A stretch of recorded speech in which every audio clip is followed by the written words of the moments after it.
সুন্দরভাবে ছেড়েছে বাটি থেকে। এই যে দেখে বুঝতে পারছো, এই যে দেখো কত সুন্দর। আর এটা খেতে যা দারুণ লাগে বন্ধুরা, খুব সুস্বাদু। আজকে সুজি দিয়ে দারুণ স্বাদের একটা রেসিপি তোমাদের সঙ্গে শেয়ার করব। এই ময়দা দিয়ে দিব সুজিতে, স্বাদ বুঝে লবণ, স্বাদ অনুযায়ী লবণটা দিয়ে দিব ময়দাতে। ব্যাটার করে নিব, ভিজিয়ে নিব।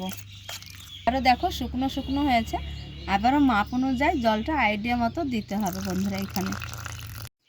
তো দেখো বন্ধুরা, জল দিয়ে একটু নরম করে মেখে নিয়েছি। এইখানে জলের বদলে তোমরা দুধ দিয়ে এইভাবে একটু ময়দাটা মেখে নিতে পারো। এবার আমি একটু ঢাকা দিয়ে রেখে দিব, মাখানো যেহেতু হয়েছে। এই আলুটা আমি গ্রেট করে নিব, দুটো আলু লাগবে এখানে আমার। চিকন দিক দিয়ে গ্রেট করে নিতে হবে, খেতে ভালো লাগবে। যত সরু হবে তত ভালো হবে রেসিপিটা। এটা খুব সুন্দর করে জল পাল্টিয়ে একদম ফ্রেশ সাদা করে এইভাবে ধুয়ে নিতে হবে। আর আলুটা চিপে চিপে জলটা ফেলে দিতে হবে। দেখো একদম শুকনো করে নিয়েছি। সুজির ব্যাটারটা ভিজিয়ে রেখেছিলাম, ঢাকনা তুলে নিব। এই যে দেখো সুজিটা ফুলেছে আর শক্ত হয়ে আছে। এইখানে দেখো একটা মিক্সচার নিয়েছি, মিক্সচারের মধ্যে সুজিটা দিয়ে দিব, দিয়ে একটু পেস্ট করে নিব।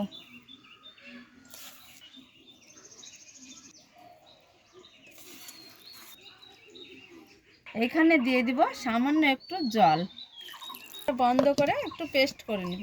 এবার পেস্টটা ঢেলে নিব বাটিতে। তো দেখো ময়দার পেস্টটা বাটিতে ঢেলে নিয়েছি। এইখানে 4 চামচের 1 চামচ সাদা তেল দিয়ে দিব। তেলটা দিলে কি বলো তো, নরম স্পঞ্জি হয় আর ফেপে উঠবে, খেতেও ভালো লাগবে। এইভাবে তেল দিয়ে একটু ভালো করে ঘুরিয়ে নিব ব্যাটারটাকে। দেখো বন্ধুরা, এইখানে এই যে গ্রেট করে কাঁচা আলু নিয়েছি। এইবার এই ব্যাটারে আলুটা দিয়ে দিব। গ্রেট করা আলুটা খুব সুন্দর করে মিশিয়ে নিব। আর স্বাদ বুঝে লবণটা আগেই দিয়ে দিয়েছি। ব্যাটার সঙ্গে খুব ভালো করে মিশিয়ে নিয়েছি। এবার বাটিগুলো নিয়ে একটু একটু করে তেল দিয়ে দিব, দিয়ে তেলটা একটু ব্রাশ করে নেব। এভাবে বাটিতে তেলটা ব্রাশ করে দিতে হবে, তাহলে খুব ছেড়ে যাবে ভাপা পিঠেটা। আজকে 3টে বাটিতে এক এক করে ব্যাটার দিয়ে দিব।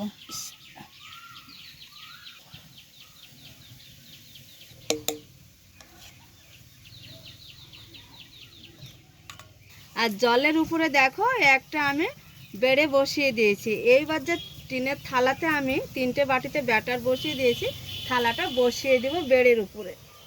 এইবার আমি ঢাকা দিয়ে 10 থেকে 15 মিনিটের জন্য ভাপিয়ে নেব। তার মাঝে তোমাদের একবার দেখাবো। ঢাকনাটা দিয়ে দিয়েছি। সামান্য একটু হলুদ, রেড চিল্লি, লঙ্কা গুঁড়ো দিয়ে দেবো, সামান্য একটু বিট লবণ, হলুদ আর লঙ্কা গুঁড়ো, শুকনো উপকরণটা মিশিয়ে নেব খুব ভালোভাবে। আমি ভাপাতে বসিয়ে দিয়েছি পিঠাটা, চলো দিয়ে দিব এবার পিঠার উপরে। একটু নামিয়ে দেবো ঢাকনাটা। আর দেখো এই যে ফেপে উঠেছে। এইবার আমি দেখো সামান্য একটু করে আঙুলের মাথায় করে দিয়ে দিব। মশলা গুঁড়োটা দিয়ে দিয়েছি, আবারও ঢাকনা দিয়ে ঢেকে দিব। আর দেখো ফেপে উঠেছে, ফুলছে, ঢাকা দিলে আবারও ফুলে উঠবে। চেক করে নিব, দেখে নিব। দেখো খুব সুন্দরভাবে ফেপেছে। এইখানে একটা কাঠি নিয়েছি, কাঠি দিয়ে একটু চেক করে দেখে নেব। এই যে বন্ধুরা, কাঠির গায়ে লেগে নাই, বুঝতেই পারছো হয়েছে। 3টে একইভাবে হয়েছে। এবার নামিয়ে আমি ঠান্ডা করে ঢেলে নিব। এই যে বাটিটা দেখছো, এবার এইভাবে একটু হাতের মাঝে নিয়ে নিব। এই যে দেখো, দেখো খুব সুন্দরভাবে বাটি থেকে ছেড়েছে আর পড়েছে দেখো। এবার তোমাদের দেখায়, এই যে দেখো এইভাবে আরও দুটো আছে, সেই দুটোকেও আমি বের করে নেব বাটি থেকে। সুন্দরভাবে ছেড়েছে বাটি থেকে, এই যে দেখে বুঝতে পারছো। এই যে দেখো কত সুন্দর। আর এটা খেতে যা দারুণ লাগে বন্ধুরা, খুব সুস্বাদু হয় এই পিঠাটা। তোমাদের দেখায় এই যে কতটা নরম, এই যে দেখো, দেখে বুঝতে পারছো। এবার আমি তোমাদের ভেঙেও দেখাই। এই যে দেখো বন্ধুরা কি নরম, আর ভিতরটা দেখো কতটা জালিদার। আর দেখো গরম ধোয়া উঠছে। আর এই যে তোমরা দেখেই বুঝতে পারছো, লেয়ারটা দেখো খুব সুন্দর লাগে আর খেতে ভালো লাগে। ভিতরে যেহেতু আলু আছে সেদ্ধ, এইখানে আলুটা সেদ্ধ হয়েছে, খেতে দারুণ লাগে। আর বাচ্চারা যদি একবার খায় না, তো বাচ্চারা প্রতিদিনের জন্য বায়না করবে এটা খাওয়ার জন্য। বন্ধুরা, খেতে খুব ভালো লাগে। তো তোমাদের আজকের রেসিপি কেমন লেগেছে বন্ধুরা, অবশ্যই তোমরা একটা কমেন্ট করে জানাবে। এই যে দেখো, সবগুলোই সেদ্ধ আলু, যেহেতু আলু দিয়েছি আজকে পিঠেতে, খেতে খুবই ভালো লাগে। তো বন্ধুরা, আজকের রেসিপি তোমাদের কেমন লেগেছে অবশ্যই একটা কমেন্ট করে জানাবে। আর ভালো লাগলে ভিডিওটা অনেক অনেক করে শেয়ার করবে।